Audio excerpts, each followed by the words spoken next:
Didou n'aime pas la menthe. Il n'y a même pas de mot pour ça. Non, aucun. Pourtant, Didou n'aime pas non plus le pape, aller chez le médecin, le nombre 666. Ce qui fait d'elle une papophobe, une iatrophobe et une hexacosia execonta hexaphobe. Didou n'a pas vraiment peur du nombre 666, mais elle aime bien être hexacosia execonta hexaphobe. Mais pour la menthe, il n'y a pas de mot. On ne peut pas être mentophobe ou misomantia comme on est arachnophobe ou misandre. Ça n'existe pas. Et Didou trouve ça dommage. Non seulement elle n'aime pas la menthe, mais Didou n'aime pas l'absence de mots pour dire son désamour de la menthe. Même le mot menthe la dégoûte. Le mot menthe est menteur, on le sait bien. Le mot menthe annonce de la fraîcheur et une pointe de douceur, mais en réalité, il est envahissant, comme la menthe elle-même qui s'insinue partout, dans le taboulé discrètement, et puis c'est dans le thé, dans le chocolat et même dans le dentifrice. Le mot menthe ment tout le temps, à chaque moment, et Didou ne sait pas comment le dire. Didou a pourtant lu des dictionnaires, des tonnes et des tonnes de dictionnaires, de synonymes et d'antonymes. Elle a ressorti son bailli et son gaffio pour voir si des fois, dans l'étymologie, elle ne pourrait pas trouver de quoi néologiser. Mais Didou sait bien qu'on ne néologise pas comme ça. Il y a des principes que personne ne connaît mais que tout le monde applique. Comment faire prendre un mot pour un moment, un long moment? Didou ne sait pas. Et pourtant Didou est agrégé de lettres modernes après avoir passé une thèse sur l'utilisation du paragraphe chez Flaubert. 344 pages sans compter les annexes et les remerciements, mais elle ne sait toujours pas vraiment comment on néologise. Pourtant, elle en voit tous les jours des mots nouveaux qui apparaissent comme ça, l'air de rien. On a l'impression qu'ils se sont inventés tout seuls, ces mots-là, comme s'ils avaient toujours été là, comme si on les avait simplement découverts. Mais Didou sait bien que ça ne fonctionne pas comme ça. Elle voit tous ces nouveaux mots apparaître, et elle n'aime pas tellement ce que ces nouveaux mots racontent du monde. Ubérisation, selfie, buzz, burn-out, coworking, démocrature, infox, jobber, start-upper, sans-abrisme, disruptif. Didou n'aime pas la menthe, le mot menthe, et elle n'aime pas trop le monde. D'ailleurs, Didou n'aime pas tellement les gens, Didou est un peu misanthrope.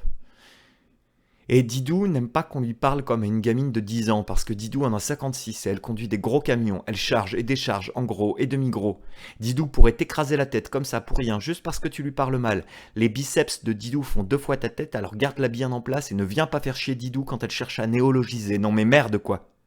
Et puis, parce qu'on est agrégé de lettres modernes et qu'on a fait une thèse sur le paragraphe chez Flaubert, on peut pas conduire des gros camions? On peut pas livrer en gros et demi-gros, c'est ça? Didou s'en fout, Didou te tarte la gueule si elle a envie, elle t'asmate comme rien, alors remballe ta guimbarde au Canada et commence pas à lui courir les fraises. Parce que Didou connaît la langue verte et elle s'en laisse pas compter. Tu crois quoi? Que c'est son premier néologisme? Abruti, va, avance donc au lieu de croire des conneries pareilles. T'es aussi bouché que le périph' parisien les jours d'allégation présidentielle. Didou a la langue asphalte et l'asthmate si elle le veut, mais elle sait qu'un néologisme, c'est un désir qui n'a pas encore rencontré sa langue. Et Didou s'y connaît en désir. Elle a pratiqué dans le haut de la cabine de son gros camion. Elle a pratiqué avec des étudiants en lettres, des rodis, des VRP, des employés des assurances, des employés de la poste, des princes somaliens et même une fanfare comme ça pour essayer, un jour qu'elle se faisait trop chier à comprendre comment mettre du désir sur le bout de la langue. Et puis, quand elle n'a personne à se mettre sous la langue, Didou lit. Des livres achetés dans des gares qui parlent de passions brûlantes entre de riches héritières et de beaux ténébreux, quelque part sur une plage à Acapulco. Didou ne sait pas vraiment où est Acapulco, mais elle sait que c'est loin et qu'il y a des riches héritières et des beaux ténébreux. Didou ne se cache pas pour lire ce genre de choses, même si on s'étonne et on chuchote sur cet agrégé de lettres modernes spécialiste S-paragraphe flaubertien, conductrice de gros camions qui livre en gros et demi-gros et qui lit des histoires de midinette. Didou travaille son vocabulaire amoureux et elle aime ces mots-là, des mots qui glissent le long de ses cuisses, de son ventre, de son sexe. Ce sont des mots qu'elle lèche, qu'elle mordit, qu'elle embrasse, qu'elle avale, qu'elle caresse, qu'elle pince, tortille, chatouille, pétrit, malaxe, branle, pénètre, suce, frôle, effleure, léchouille, mord, respire. Et elle aime ça. Au moins, les belles héritières et les beaux ténébreux n'aiment pas la menthe. En général, eux, ils sentent la vanille. Didou n'a rien contre la vanille, mais ça a tendance à la rendre nostalgique. Ça lui fait penser à sa grand-mère. La nostalgie et le désir sont un peu incompatibles, alors Didou évite les scènes où il y a de la vanille, sinon elle pense à sa grand-mère qui, elle, aussi détestait la menthe, et ne pas avoir de mots pour le dire.